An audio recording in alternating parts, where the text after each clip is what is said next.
अरे आप क्या यार सैयदा फातिमा की गुस्ताख को सुन रहे हैं। अस्तगफिरुल्लाह। भाई कौन से गुस्ताख, दिमाग तो ठीक है आपका। यार नासिर भाई कोई कश्मीर का यार प्रोग्राम बनाओ यार। इंशाल्लाह बहुत जल्द बनाएंगे, बहुत जल्द बनाएंगे।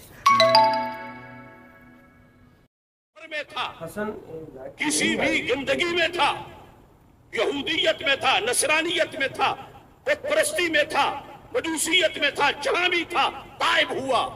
अरे आप क्या यार सैयदा फातिमा की गुस्ताख को सुन रहे हैं। अस्तगफिरुल्लाह। भाई कौन से गुस्ताख, दिमाग तो ठीक है आपका। क्या मतलब यार, आपने वो क्लिप नहीं सुना कौन सा क्लिप भाई? यार जिसमें उन्होंने कहा था सैयदा पाक खता पे हैं माज़अल्लाह। भाई आपको पता है कि इधर लफ्ज़ खता से क्या मुराद लिया गया? आप उस बंदे को सईदा पाक का गुस्ताख कह रहे हैं जिसने सईदा पाक की शान में दर्जनों कॉन्फ्रेंसें की हैं, सैकड़ों कलाम लिखे हैं। ओ भाई कौन सी कॉन्फ्रेंस की हैं, कोई एक तो दिखाओ। एक क्या, मैं आपको ढेर दिखा देता हूँ। ये देखो, चार ये कितनी होगी? 8 उन्वान देखें। 8 मैंने आपको मौके के ऊपर ही दिखा दी हैं और आप कह रहे कौन सी कॉन्फ्रेंस की है। चलो ठीक है यार, मानना कॉन्फ्रेंस की हैं, लेकिन खता को आप कैसे करेंगे डिफेंड? वो तो वहीं की वहीं है। और टैंकी भर गई है, वो मोटर बंद कराओ। और यार मोटर भी बंद करा लेते हैं। इधर आ जरा बात सुन हमारी।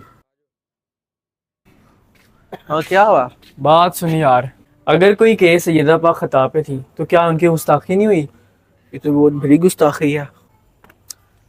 ओ भाई बात सुने मेरी, ये इनकी बात कर रहे हैं। इन्होंने वो जो खताए इज्तिहादी की बात की थी, उन्हीं पे इन्होंने इशू बना के क्या से क्या बना दिया है। यार मेरी बात सुनो, ये जो आपका मसला है ना, इसके बारे में मुझे ज़्यादा इन्फॉर्मेशन नहीं है। मैं फ़ोन करता हूँ अल्लामा साहब को, वो आपका मसला सही तरह हल करेंगे। अस्सलाम वालेकुम अल्लामा साहब, थोड़ा सा वक्त मिल सकता है आपका? चलिए आप बिल्कुल रेडी रहे, मैं 2 मिनट में यहाँ आपके पास। आ जाए ले तशरीफ़ लें। अच्छा अल्लामा साहब, आज फिर हमारे साथ एक मसला हो गया, ये मसला आप ही हल करें।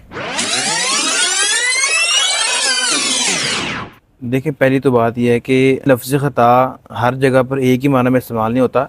आप कहेंगे लफ्ज़ ख़ता का हर जगह मतलब गुस्ताखी ही है, तो फिर बताएं आदम अलैहिस्सलाम के बारे में आप क्या कहेंगे? सहाबा किराम अलैहिमुर्रिदवान से लेकर औलिया किराम, बुजुर्गान दीन, आइमा मुजतहिदीन, इन सब ने भी अगर किसी के लिए ख़ता का लफ्ज़ कहा तो हर जगह गुस्ताखी कहेंगे आप?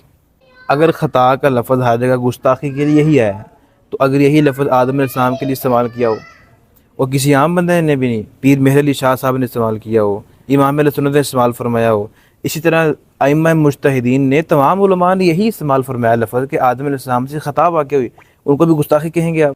अगर ख़ता का लफ्ज़ का मतलब हर जगह गुनाह है, गलती है, मिस्टेक है, तो जहाँ जहाँ लफ्ज़ इस्तेमाल हुआ सब जगह यही इस्तेमाल करेंगे आप? माना आदम अलैहिस्सलाम के लिए ख़ता का लफ्ज़ इस्तेमाल किया जाता है, इब्राहीम अलैहिस्सलाम के लिए कुरान पाक में लफ्ज़ ख़ता इस्तेमाल किया गया है। और ये मतलब सिर्फ़ इनके हद तक नहीं, सहाबा किराम से लेकर 14 सदियों के उलमा तक सबका मौक़िफ़ यही रहा कि आदम अलैहिस्सलाम से ख़ता वाक़या हुई तो क्या वहाँ पे आप गलती करेंगे, गुनाह करेंगे, क्या करेंगे तर्जुमा? अब वहाँ पे ख़ता इज्तिहादी की गुंजाइश निकालेंगे ना आप? तो ख़ता होती है 2 तरह की, एक ख़ताए मुनकर, एक ख़ताए इज्तिहादी। ख़ताए मुनकर और चीज़ है, वो गलत कॉन्सेप्ट में जाती है। ये ख़ताए इज्तिहादी है, इसके ऊपर तो बंदे को सवाब भी मिलता है।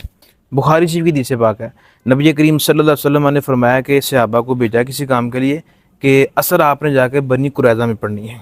अब जब असर का वक़्त आता है तो सहाबा कराम के 2 ग्रोह बन जाते हैं। आधे सहाबा कराम कहते हैं कि यार हम असर यहाँ ही पढ़ेंगे, मकसद हुज़ूर का ये था कि यार असर तक वहाँ पहुँच जाओ, काम करना जाके आपने, ये नहीं था कहा कि असर पढ़नी ही वहाँ जाके है। जबकि आधे सहाबा कहते हैं कि नहीं, हमने असर वहाँ ही पढ़नी है, हुज़ूर ने कहा था असर पढ़नी ही वहाँ है।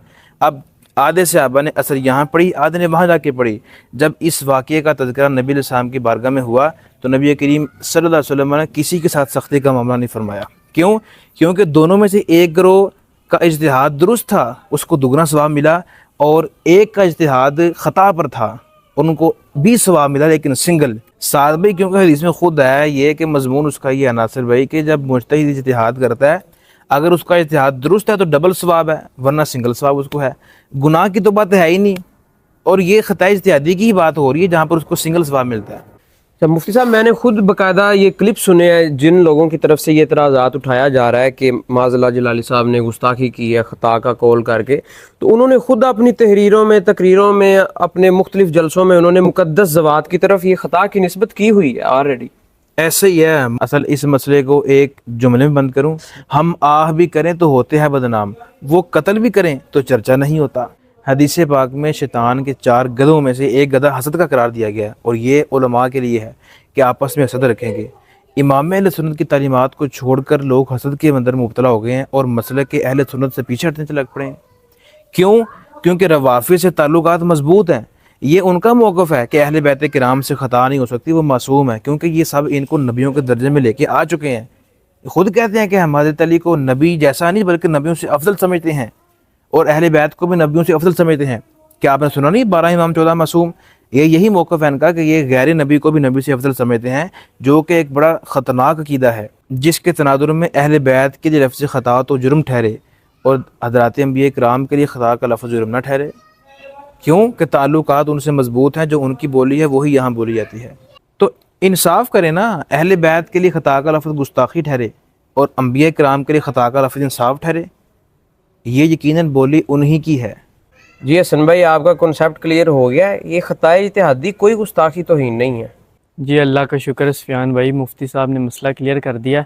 अल्लाह पाक हम सबको मसला की आला हज़रत पे कायम रहने की तौफीक अता फरमाए।